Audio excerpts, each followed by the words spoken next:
Welcome to the church family that is lifting lives through living love, inspiring hope, filling with faith, and transforming our world. These recorded messages are made available so that you might have additional opportunities to stay connected with us and that you might learn and grow in your faith. God bless you as you hear the word today.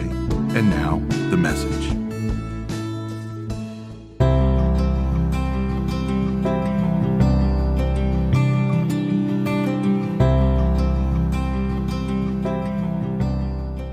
The scripture reading this morning is from Luke chapter 17, verses 11 through 19.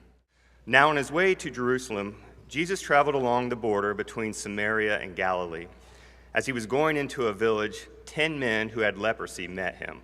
They stood at a distance and called out in a loud voice, "Jesus, Master, have pity on us."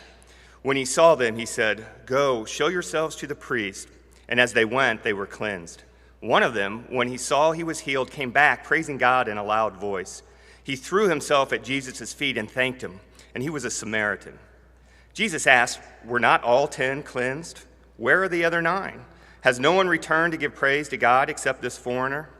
Then he said to him, "Rise and go. Your faith has made you well." Lord, make me an instrument of your peace. Where there is hatred, let me sow love. Where there is injury, pardon. Where there is doubt, faith. Where there is despair, hope. Where there is darkness, light. Where there is sadness, joy. O divine Master, grant that I may not so much seek to be consoled as to console, to be understood as to understand, to be loved as to love. For it is in giving that we receive, it is in pardoning that we are pardoned, and it is in dying that we are born to eternal life. Thank you, Perry and Carol, for sharing with us earlier about Family Promise. That's something that we're going to do with a little more regularity as a church. Just this week, we were reflecting as a staff on just how packed our schedules get as a church, all the different activities and Bible studies and things that, and we did, at least my reflection with the staff was, we do a really good job of promoting what's coming up, looking ahead, but we don't always take time to look back at what God has been doing in our midst and to celebrate those things. And so that's something we want to do with a little more regularity of celebrating the ways that we're seeing God in our midst, and that'll tie in with today's sermon as well. My favorite Family Promise story was Sunday night. I came to lead confirmation and the Animate Bible study, and the families were arriving, so I had the opportunity to go in for about 15 minutes and just greet some of the parents and kids and say a prayer with them before they started their meal. And one little girl, I was amazed at how comfortable she was in our church. She'd probably only been in our church maybe 30, 45 minutes at that point, because first she said, "Do you have a flashlight?" And I said, "I don't." She said, "Well, we want to play flashlight tag. This church looks awesome for flashlight tag." And then the second thing she says, "I want to know how to get up in that balcony up there." So, but I just find it so amazing that we're able to take this building and make it, for 1 week, offer it and make it home for people. And no, it's not a permanent home, because the next week, this morning, they left to go to another church. But we give thanks for whatever church they're going to, and we're thankful we're part of this partnership with other churches in the greater Indianapolis community, that we can be part of this ministry. As for the message itself, I want to begin by disclosing something that I have not told you all before. It never came up in my interview, but I have a medical condition that I've never disclosed, and frankly, I've lived with it so long, I hardly even think of it. I've had it as long as I can remember, since I was a kid. It only shows up every once in a while. It's a condition I call selective blindness. It shows up when I'm looking for my wallet or my phone, which I just dropped, or my keys. Whenever these things I'm looking for, there is a selective blindness that happens where I just literally cannot see them. I mean, they could be right out in the open, like on top of the counter or next to my end table, and I cannot see them. I can see the books next to them or the kids' papers or any other number of things. I just can't find my wallet or my keys. And inevitably, when Jamelyn finds them, right where I say that I've already looked, she says, David, you didn't look there at all. I'm like, I did. I swear I looked. I just have a condition, and I can't help it. I cannot see them. And sadly, it appears that this condition is genetic because I see my kids growing into it more and more. We ask them to pick something up or look for it, and they can't see it. It's amazing. Now, this is not the same as selective hearing, which is a condition which many husbands have, and I've been accused of having from time to time. Selective hearing is really just not paying attention because you're watching the Super Bowl or whatever else is on TV. That's selective hearing. Now, this is like literally, I am looking for it. I have no other mission in the morning when I'm trying to get out of the house than to find my wallet and my keys. I just can't see it. And I know I'm going to get some suggestions after the service of ways to like organize myself. Trust me, I've heard it before. Hooks and bowls and all kinds of home organization tips and tricks. And like I say to my wife all the time, it's a condition. I've learned to live with it. She has to learn to live with it too, right? You know, that's just how it is. Now you may be saying to yourself, selective blindness is not a real thing. Au contraire. If you Google it, you get a definition on Wikipedia. It goes something like this, the Wikipedia definition. They call it inattentional blindness. Also known as perceptual blindness, is a psychological lack of attention that is not associated with any vision defects or deficits. It may be further defined as the event in which an individual fails to perceive an unexpected stimulus that is in plain sight. So see, it's even in Wikipedia, therefore it must be true, right? There's even, like if you want to really have fun with it, Google it. There's all kinds of tests and studies around selective blindness, which is a real thing because a lot of times it happens when we're hyper-focused on one thing that we literally cannot see other things that are in our field of vision. But even if you say, well, that's not a real physical diagnosis. We have a dear friend, Lisa Schubert, in ministry that went to seminary with us, and she says selective blindness may not be a real physical condition, but it is a chronic spiritual one. That every single one of us is afflicted with selective blindness. That God puts things right in our path, people right in our path, and for whatever reason, we don't see them. Maybe we see them physically with our eyes, but we don't attend to them, we don't perceive them, and therefore we don't respond. Today's story is about sight. Not that the men that Jesus healed were blind. They weren't blind at all. They were lepers. They had a skin condition. But it is clearly about sight because as you read through the story, twice Luke uses a certain phrase in quick succession and corresponding verses. And whenever a gospel writer does this, or anywhere in the Bible, whenever you're reading, if there's the same phrase or same word repeated multiple times, it's like a giant finger in the text saying, this is important. Pay attention to this. Don't miss it. We'll get to it in just a second. But let's start with just setting up where the story happens. So Jesus is walking along the barrier, the boundary between Galilee to the north and Samaria to the south. And as he's walking along, he enters a village and he comes across a group of 10 men. And in this group of men, there are some Samaritans and some Israelites. We don't know the exact proportion. And normally these two groups of people would have nothing to do with each other. Israelites and Samaritans, they were notorious enemies. But what these men hold in common trumps whatever differences they may have, because what they have in common is they are all afflicted with a disease of leprosy.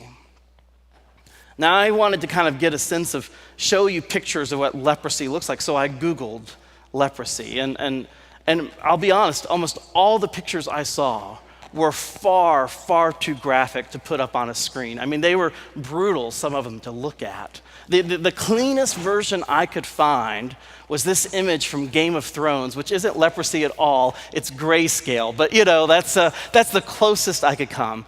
I didn't get a whoop whoop for any Game of Thrones fans out there, but anyways. But that's the closest analogy I could find, because like in Game of Thrones grayscale, leprosy was a certain death sentence when you received it. There's no known cure, and it was considered to be highly contagious. Just everyday contact with other people could afflict them with the disease as well. So when you received the diagnosis of leprosy, you were excommunicated, evicted from the camp, removed from all social contact. Leviticus 13 spells it out this way: anyone with such a defiling disease, they must wear torn clothes so they can be easily identified. Let their hair be unkempt, cover the lower part of their face, and cry out, "Unclean, unclean." As long as they have the disease, they remain unclean. They must live alone. They must live outside the camp. Imagine what it would be like to have leprosy. To have it affect your body and the pain that you had to be in, the open sores that come with it. And it most frequently attaches appendages like your fingers, your toes, your ears, your nose. To lose any sense of self-worth and beauty, to lose community. I mean, in every possible way, this disease destroyed you. And so when Jesus came along and he sees the 10 lepers, they follow the Mosaic command. They keep their distance. They're outside the town. They keep their distance from Jesus. But instead of crying out, "Unclean, unclean," instead they cry out, "Mercy, Jesus, mercy." And then Scripture says, when he saw them, and that's the phrase I want you to pay attention to, when he saw, Jesus responded to them and told them to go to the priest and show themselves. Now, I highlight when he saw because in some ways it's just this extra phrase that Luke throws into the text. It's superfluous. It doesn't change the action of the story at all. In fact, if you put those two verses together and take out when he saw, the story goes the same. He was going in the village, 10 men stood at a distance and called out, "Jesus, have mercy on us." Jesus said, "Go show yourselves to the priests." And as they went, they were cleansed. You don't need the when he saw them at all. Luke doesn't put that phrase in there because it advances the action of the story. Luke puts in that phrase because it tells us something crucial about who Jesus is. He sees people. When he saw them, he doesn't just see these men and what's on their skin. He sees who they are. He sees their pain. He sees their hurt. He sees the families and the loved ones to whom they're connected. He sees the sadness and brokenness of their heart. He sees who they could be if they were liberated from this condition. It's a small detail, but you may not have even noticed it. But at the beginning of the verse, did you catch how Luke introduced them? He didn't say 10 lepers approached Jesus. He said 10 men who had leprosy. There's a difference between the two. And Luke does this again and again. In chapter 5, when Jesus heals the paralytic, he doesn't call him a paralytic. He says the man who was paralyzed. In Luke 8, when Jesus heals the Gerasene demoniac, he doesn't call him a demoniac. He says the man who had demons. See, Jesus sees people before he sees category or condition. And because Jesus sees these men and who they might be, he takes action to liberate them from the condition which has boxed them in, torn them down, separated and isolated them from everyone else. So Jesus says to them, "Go, show yourself to the priest." Now, why does Jesus send them to the priest? Well, the priest is the one who would be needed to authorize these men, certify that they are clean, and bring them back to society. You can see it in Luke 14. These are the regulations for any diseased person at the time of their ceremonial cleansing when they are brought to the priest. Now, normally the they don't go to the priest goes out to them because they want to bring their uncleanliness into the synagogue or the temple. The priest goes outside and examines them, and if they've been healed of their defiling skin disease, the person to be cleansed must wash their clothes and shave off their hair and bathe with water. Then they'll be ceremonial clean. So this is what Jesus sends them to do, to begin this rite of purification, so they might re-enter into society. And it's interesting because Jesus doesn't just heal them right on the spot. He gives them something to do.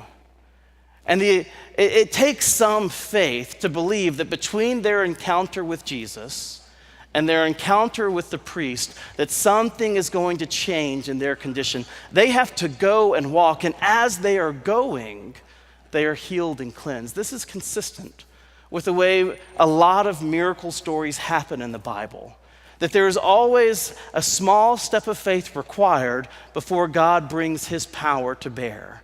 The previous senior pastor I worked with, Rob Fuqua, he loved to quote, when the people entered into the promised land, God split the waters of the River Jordan, but he required them first to step into the water before the waters were split. They had to take that step of faith first. Or to use a story that's a little more apropos to today's story, maybe when you were in Sunday school, you learned the story of Naaman, who also had leprosy. Naaman was a foreigner, a general, an important man who came to Israel to seek out healing because he had leprosy. He sought out the prophet Elisha, who was reputed to be a healer. But Elisha wouldn't go to him. Elisha didn't heal him. Elisha instead sent his servant with instructions. Go, bathe yourselves in the river Jordan 7 times, then you'll be healed. And Naaman at first is frustrated and angry. He feels like a fool. I'm going to look silly bathing myself 7 times in the River Jordan.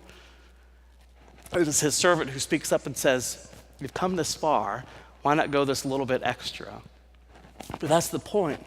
It's only as he places faith and does the little act of obedience that he experiences the cleansing, the healing of God. And so these men are required to take that same little step of faith, to go to the priest, trusting that on the way something is going to happen. And sure enough, as they go to the priest, the sores on their skin are miraculously healed. They're cleansed of the disease. You can only imagine the elation. And then we get to the next time, the when he saw appears. Because the next line of the story goes like this. One of them, when he saw that he was healed, came back praising God, fell at Jesus' feet, thanking him profusely for this miracle.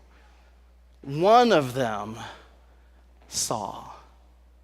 Now, perhaps all 10 of them saw that they were healed, but only one of them remembered the source of that healing. Only one of them recognized where it came from. Only one of them turned back and went to Jesus. And when he comes back to Jesus, Jesus asks him 3 questions. They're all rhetorical in nature. The first is, was only one healed? In other words, I thought there were more of you. There were 10, right? Are you the only one that's healed? Where are the others? Why didn't they come too? What does it mean about their character and faith that they didn't return with you? And thirdly, was there none except this foreigner to return and give thanks? That line, this foreigner, it's tough to hear because I just got through saying Jesus doesn't see categories, and yet when the Samaritan returns, he says this foreigner. But you take all those stories, all those questions together, I think what Jesus is saying is my healing was present in 10 people's lives. Why did only one return? And what separates this one from the rest of them is that he was a foreigner. He was an outsider. He was perhaps the last person to expect grace, and therefore the first person to give thanks for it, the first person to see it. One of my favorite authors is a Hoosier named Haven Kimmel. I don't know if any of you read her books. She used to be on the New York Times bestseller list frequently. She writes memoirs, and one of her memoirs was entitled She Got Up Off the Couch. It's a story about her mom. who spent 20 years burrowing into their family couch and eating junk food and ballooning up to a weight of more than 300 pounds.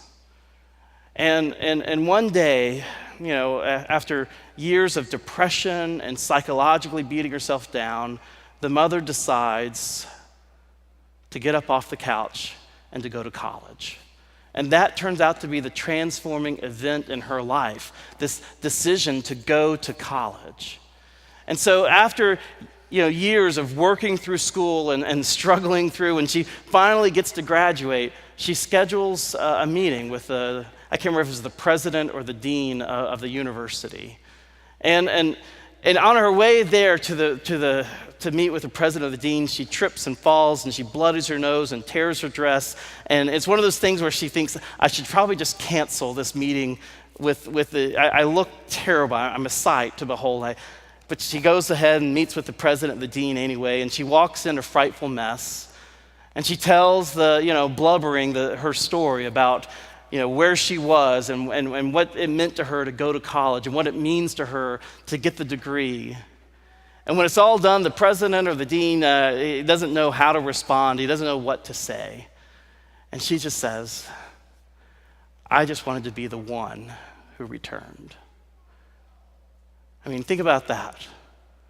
All the students who were graduating that weekend, all the ones who were receiving the blessing of education, all the ones who were receiving the blessing of a diploma and who could use that diploma to advance their lives in some shape, form, or fashion, only this woman scheduled time with the president of the college to say, thank you. Why? Because for her, it was a transforming event. It was a grace, it was an experience that she didn't expect to receive. And because it transformed her life, she had to say, thank you. All of them were healed. Only one saw and responded. It makes me reflect upon how rich our lives are with blessings. I mean, every single one of us, we have more blessings than we could possibly count. And yet, how often do we take them for granted? How often are we selectively blind to the blessings that God puts in our life, to the mercy and grace and healing of our Savior? I don't know why it is. Maybe we're just too busy. We're trying to keep up with the Joneses, and so we go through life with this breakneck pace, and we never feel like we have enough energy or enough time or enough whatever. And because we don't feel like we have enough, we forget to look at what we have. Or perhaps for some of us, I know there's some people in this room who are probably going through loss of some kind right now. And when you're going through loss, it is hard to remember what you still have. It does feel like everything is taken away, but yet, even in the loss, there's God's mercy and God's support and the friendship and support of others to sustain and hold you. Can we give thanks for that? I am convinced it's not just that God's mercy and grace are available to everyone. I believe God's mercy and grace and his salvation is active in each and every one of our lives. The only question is, do we have eyes to see it? And do we have faith to respond? When the leper returns to Jesus, Jesus says to him, rise and go. Your faith has made you well. Now, this is a frequent phrase that Jesus says all the time. Rise, your faith has made you well. But there's a difference here in this story, because usually when Jesus speaks it, it's before he does the healing, right? Like usually it's a blind man on the street or a demoniac or someone crying out, and they're so persistent in their cry that Jesus says to them, your faith has made you well, and then they are healed. But in this case, the man has already cried out, the man has already received healing, and Jesus says, your faith has made you well. I think Jesus is pointing to a different kind of healing than just the cleansing of his sores. Just as there's a deeper sight than just physical sight, I think there is a deeper healing than just physical healing. And it's this wholeness of heart that God says, that Jesus says, your faith has made you well. And what faith is that? I mean, how did this man display his faith? Was it when he cried out to Jesus for mercy? Maybe. Was it when he went to the priest to present himself? Maybe. But all 10 did those things. What set this man apart is that he came back to say thank you. And Jesus says, your faith has made you well. This is the defining characteristic of faith in this story. Gratitude. Coming back to say thanks. Alan Culpepper, reflecting on this, says, this story teaches us that faith and gratitude are intrinsically linked. You cannot separate one from the other. He goes on to say, gratitude may be the purest measure of one's character and spiritual condition. The absence of the ability to be grateful reveals self-centeredness, or the attitude that I deserve more than I ever get. You see, it's gratitude that reveals whether or not we believe in Jesus, whether or not we recognize that our healing, our mercy, our blessings flow from his goodness and from his grace. The question for all of us is, what do you see? What do you see? Jesus saw men who were in need, and he responded to that need. And then one of them saw healing in his life. And when he saw that healing, the only thing he could do was reply with thanksgiving. What we see determines how we respond. So do we see God's mercy active in our life? And do we see others to whom we can extend and share that mercy? Or are we blind? We close today's service with communion. In many traditions, communion is called Eucharist. Do you know why? What Eucharist means? The first 2 letters, eu, in Greek, they mean good. Like if you ever give a eulogy at a funeral or hear a eulogy is a good word about someone. So good is what eu means, but Eucharist, what is that? Well, it comes from the Greek word charis, which we most often translate in our Bible as grace. But the literal meaning of charis is not grace, it's gift. So when we receive communion, we acknowledge that we are receiving a good gift that we did not earn, that we can only receive by faith.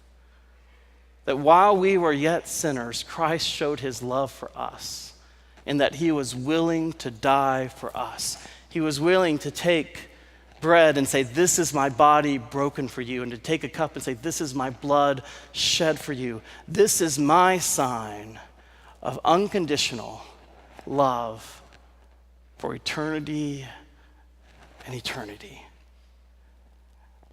And the question is, do you see it? Because if you just look at it, it just looks like bread and juice. But to those who have eyes of faith, we see it as a sign of Christ's presence among us. We see it as an agent of his healing and his restoration and forgiveness in our lives. We see it as a crucial reminder and celebration of the life which we have been given. And when we see this unmerited, unearned gift of God, the only response that we can give back is our humble thank you. Thank you. Thank you. Thank you. And perhaps as we give thanks this morning for all the gifts which God has given to us, we might also hear that expression, rise and go. Your faith has made you well. Because it's in our thanksgiving that we discover what the leper experienced. It's in our gratitude that our hearts are made whole by God's grace.